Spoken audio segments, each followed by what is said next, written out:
O segredo da vida é o desapego? Bom, se é o segredo final e universal, eu não sei. Mas existe uma corrente de pensamento filosófico que é bem interessante, que vai realmente ao encontro dessa ideia de que grande parte da qualidade de vida, da felicidade, do bem-estar, vem sim da prática do desapego, né? Essa ideia ela é destrinchada ali, ela é talvez derivada justamente daquela outra referência filosófica da ideia de quem possui quem, né? Quando a gente fala, por exemplo, isso voltado para bens materiais, para relacionamentos, para qualquer coisa que foge do nosso controle, como tem lá nas referências do próprio estoicismo, né? A gente começa a perceber que as coisas que são externas a nós, elas podem vir ao encontro da nossa experiência, então a gente pode vir a encontrá-las e ter boas experiências a partir delas, mas que de nenhuma maneira elas passam a pertencer a nós em nenhum momento, né? Existe dentro da própria filosofia estoica essa ideia de que nada é necessariamente nosso e por isso a gente não deveria sofrer quando a gente perde a nossa vez no parquinho, né? É claro que isso aí depende de constantes exercícios, de uma certa iluminação existencial, porque não é algo fácil, né? A partir do momento que a gente está diante, né, de alguma experiência, de algum relacionamento, de alguma coisa material que seja, e que gera um grau de satisfação, de prazer, de bem-estar, é natural que, na ausência dessa coisa, a gente passe a sofrer, porque um dia a gente já conheceu uma sensação maravilhosa a partir da interação com essas coisas ou essas experiências.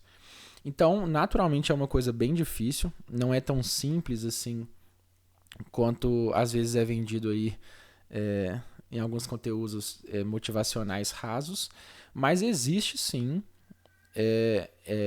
essa possibilidade de que se a gente entender que as coisas elas não são da nossa posse ou não são nossa propriedade em nenhuma escala, desde o material até mesmo do relacionamento, a gente começa assim a nos libertar desse medo constante, dessa angústia constante de perder essas coisas, né?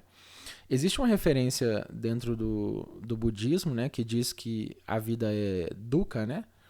Que no sentido ali talvez melhor traduzido diz que a vida é sofrimento, justamente porque quando a gente não tem alguma coisa, a gente sofre por não ter essa coisa, né? E quando a gente passa a ter essa coisa, a gente sofre com medo de perdê-la, né? E o grande ponto, talvez, de toda essa reflexão está justamente nessa segunda premissa, que é a ideia de que se você tem constantemente o medo de perder alguma coisa, talvez você já tenha perdido, né? Porque talvez seja muito pior você viver constantemente com medo de perder alguma coisa do que necessariamente a possibilidade de você perder essa coisa um dia, né? Então isso aí também vai ao encontro daquela ideia de que se a gente não consegue enxergar o bem em outros seres humanos, a gente já perdeu essa guerra, né?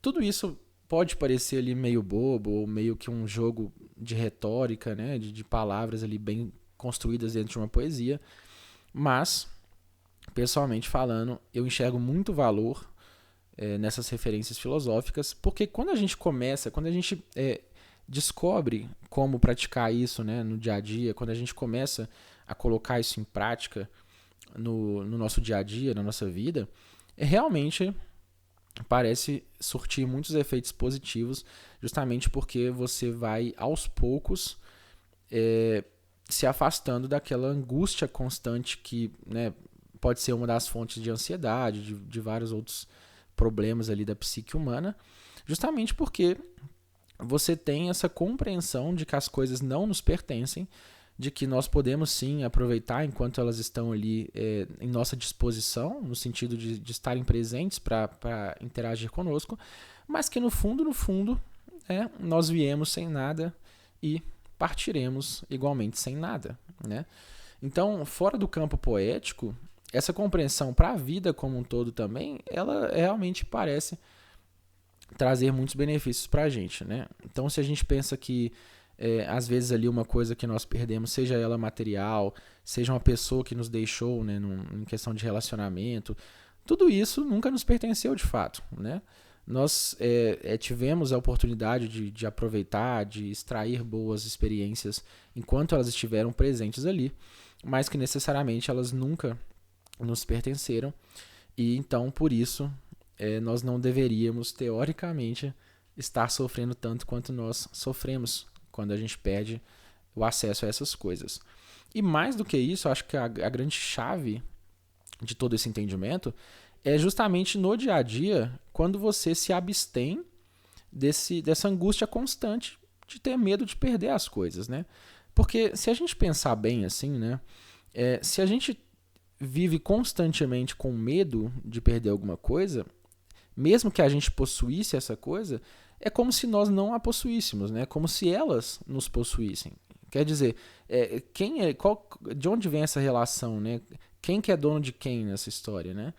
Porque se alguma coisa externa ela consegue controlar a minha qualidade de vida, talvez ela seja a minha proprietária, né? E não nós como proprietários dessa coisa, né? Então, esse entendimento ele é importante, ele é necessário, e eu acho que ele agrega muito quando a gente começa a sair do campo simplesmente da abstração ou da poesia e começa a colocar isso em prática no entendimento, nas nossas relações interpessoais e na forma como nós interagimos com o mundo. Bom, muito obrigado. Peço que, se você gostou, se inscreva no canal, deixe o like, compartilhe e no mais é isso. Até o próximo vídeo. Gratidão.